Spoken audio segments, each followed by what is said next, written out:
네, 우리 지역의 지방자치단체 예산을 감시하는 예산원 시간입니다. 네, 오늘도 공익재정연구소 이상석 소장 나오셨습니다. 안녕하십니까? 안녕하세요. 예, 안녕하십니까? 네. 자, 시민의 세금으로 꾸려지는 지자체 예산에는 단체장의 활동비 명목으로 편성된 업무 추진비가 있습니다. 그런데 공적으로 쓰여야 할 이 돈이 좀 잘못 이용되면서 종종 논란이 되고 있는데요. 과연 실태는 어떤지 오늘 이 시간 짚어보도록 하겠습니다. 네, 먼저 소장님, 단체장이 업무 추진비로 쓸 수 있는 금액이 대략 어느 정도나 되나요? 예, 업무 추진비라고 하면 대략 판공비 형태로서만 생각을 하는데 사실은 네 종류가 있습니다. 네. 그러니까 기관 운영 업무 추진비, 시체급 운영 업무 추진비, 정원의 가산 업무 추진비, 그다음에 직책급 업무 수행 경비 이렇게 있습니다. 그래서 직책급 업무 수행 경비는 월정액으로 지급이 되기 때문에 이건 사실은 월급 형태여서 별 이야기할 부분은 없고, 정원의 가산 업무 추진비도 사실 직원의 사기 진작을 위한 경비이기 때문에 여기서 이제 문제가 되는 게 기관 운영 업무 추진비와 시책 운영 업무 추진비입니다. 총괄해서 보면 전라남도가 28억이고요. 광주시가 34억입니다. 네. 이게 이제 실과 소장들까지 전체적으로 다 쓸 수 있는 돈들인데, 국장들, 과장들이 쓸 수 있는 돈이 예, 그렇습니다. 다 포함해서 예, 단체장으로 쓸 수 있는 돈은 기관 운영 업무 추진비가 광주시가 1억 5천, 부시장이 2명이지 않습니까? 네네. 그래서 한 명당 1억 500씩 쓸 수 있고요. 전라남도 지사 같은 경우 1억 7,700만 원, 부지사는 1인당 1억 1,000씩에서 2억 한 3천 정도를 쓸 수 있습니다. 네. 네. 예산이. 예, 시책 운영 업무 추진비는 또 정책 예산에 들어가 있기 때문에 네. 필요하다면은 같은 관계에서 빼서 쓸 수 있는 돈들이죠. 지금 말씀하신 비가 훨씬 더 큰 액수죠, 사실은. 예, 그렇습니다. 예전에는 개인에게 할당이 돼 있었는데 예. 지금은 정책 활동비로 다 들어가 있습니다. 지금 말씀하신 금액을 좀 보면 광주, 전남이 차이가 있습니다. 전국적으로 예산의 규모가 다른 건가요? 예, 조금씩 다 다릅니다. 공무원 숫자도 있고, 또 하나 이제 행정 경비의 기본 경비를 비율을 적용해서 총액 한도제라고 하는 걸 적용하는데 거기에 따라서 약간씩 차이가 좀 있습니다. 예. 네, 민선 8기 시작한 지 이제 한 달 조금 넘었지 않습니까? 예. 지금 단체장들의 업무 추진비가 어떻게 쓰였는지 혹시 알 수 있나요? 아니면 지금은 모르나요? 예, 지금 원래 이제 예전에는 분기별로 대략 두루뭉술하게 발표를 하도록 돼 있었는데 작년부터 일자별로 시간별 분단위까지 건별로 다 공개를 하게 돼 있거든요. 네네. 그래서 지금 1, 4분기 정도는 볼 수 있습니다. 네. 4, 5, 6, 7 정도는 이제 8월 달 정도가 돼야 알 수 있겠지만, 그래서 저희가 한번 봤는데 제가 깜짝 놀랐거든요. 광주시 같은 경우는 이제 형식면에 있어서는 대략적으로 잘 갖추고 있는데 재선을 했던 북구랄지 동구, 그다음에 남구 같은 경우는 좀 문제가 있었습니다. 네.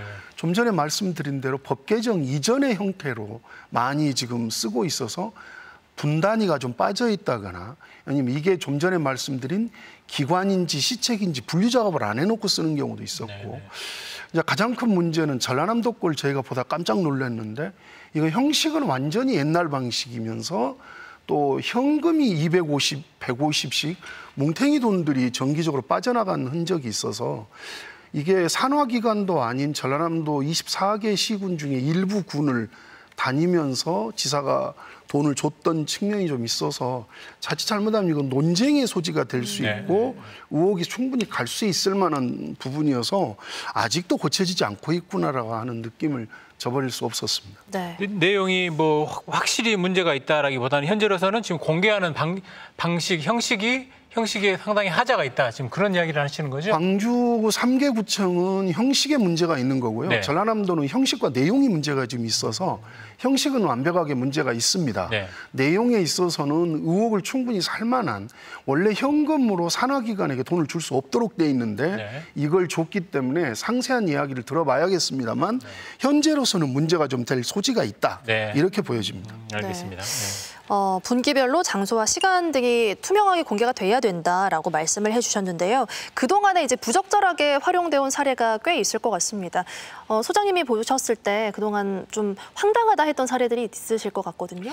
예, 가장 황당했던 사례는 최근과 이제 예전이 있었는데, 예전에는 잘 기억을 하실지 모르겠습니다만 광주시장과 전라남도지사가 본인에게 부여된 업무 추진비를 가지고 기자들부터 시작해서 온갖 사람들에게 급유행위를 다 했었죠. 그래서 네.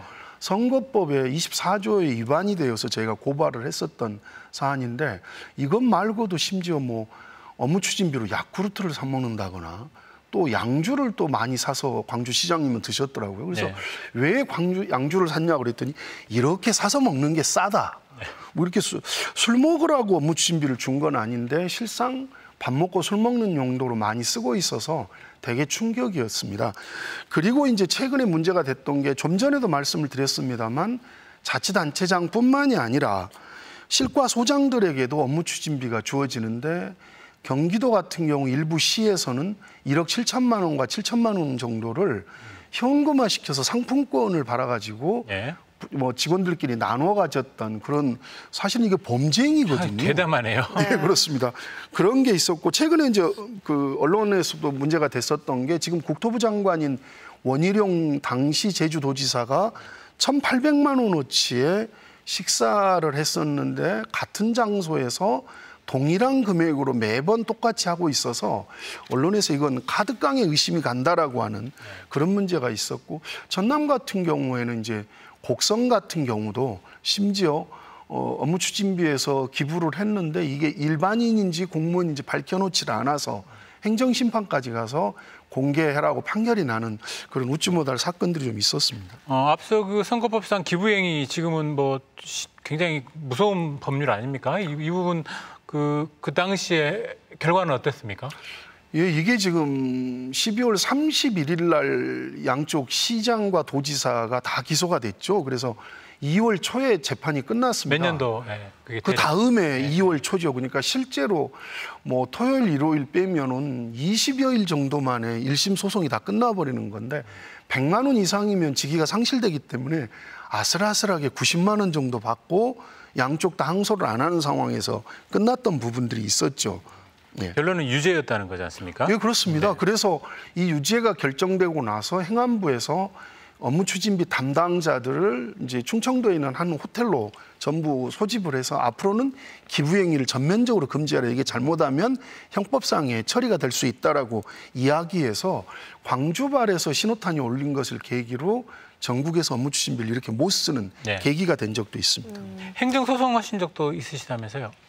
예, 행정소송은 또 워낙 많이 했었습니다. 원래 이제 박광태 시장이나 당시 박준영 전남지사가 공개를 안 했기 때문에 저희가 행정소송을 해서 이겨서 내역을 낱낱이 확인해서 이걸 진행을 했었던 점이 있습니다. 그렇다면 이제 업무 추진비가 제대로 활용이 되는, 제대로 쓰이고 있는지 좀 감시를 해야 될 부분이 분명히 있을 텐데요. 잘못 사용했을 때 뭐 제재할 제도가 마련돼 있습니까? 일반적으로는 좀 전에 말씀 전라남도지사 같은 경우는 이건 이제 효력을 다퉈봐야 될 문제가 있지만 가장 문제가 되는 게 특정한 장소에서 계속해서 그 돈을 썼을 때 문제점이거든요. 근데 이걸 도덕적인 문제로 거의 치환시켜버리는 상황이 있습니다. 그래서 행안부나 중앙부처에서 기초지자체나 광역을 볼 때 되게 선의로 해석을 하죠. 설마 그렇게 쓰겠느냐. 네, 네. 근데 일반인들의 법 감정은 또 다르단 말입니다. 자기 누나 집이나 자기 부인 집 가서 쓰는 일이 너무 왕왕 일어나고 있기 때문에 이걸 제어할 수 있는 방법은 사실은 없습니다. 법적으로도 이건 규제할 방법이 없고 실상은 이걸 없애야 될 마땅하죠. 업무 추진비를요. 네. 예.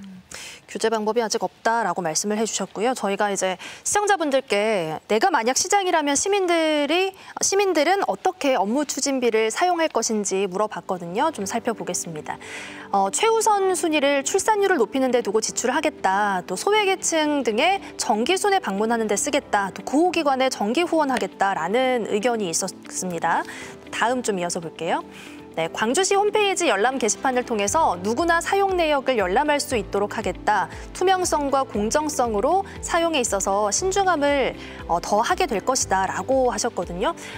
지금도 열람할 수 있죠? 예, 그렇습니다. 누구나 시청 홈페이지에 시장 업무 추진비를 치면 나옵니다. 다만 이 투명성과 공정성을 일반인이 생각할 만큼은 안 돼 있다라고 하는 게 문제가 되는 겁니다. 그러니까 아직도 구체적으로 그 문제가 되고 있는 게 기관 운영 업무 추진비에서 부하 직원에게 돈을 주는데 이 명단을 공개를 하지 않는다거나 이런 부분들이 좀 될 수 있겠죠. 그리고 좀 전에 말씀드렸습니다만 시간과 이런 것들을 밝히지 않고 쓰는 데가 많아서 아직은 투명해졌다라고 합니다만 근본적으로는 업무 추진비를 없애야 되는 것이 실질적으로 그 투명성과 공정성을 확보하는 데 필요한 일이라고 보여집니다. 네. 그럼 어떻게 조금 더 저희 시민들께서 관심을 좀 가질 수 있을까요? 요구하셔야 될 겁니다. 왜 이렇게 불투명하게 공개하느냐고 의원을 통해서 하거나 시청에 직접 전화해서 내 세금을 가지고 쓰는 돈들을 왜 이렇게 엉망으로 쓰느냐라고 문제 제기를 하는 것 외에는 방법이 특별하게 없는 것 같습니다. 자, 오늘은 별점 대신에 한 줄 평으로 좀 민선 8기 지자체장들에게 업무 추진비 관련해서 어떤 말씀 해주실지 네, 들어볼게요. 참 다행입니다. 별점을 안 줘서. 네, 저는 그 말을 좀 하고 싶습니다. 자주 쓰는 말입니다. 네 돈이면 그렇게 쓰겠냐. 사실은 업무 추진비도 시민의 세금으로 만들어진 돈입니다. 투명성과 공정성, 합리성을 기본으로 깔고 돈을 썼으면 좋겠습니다.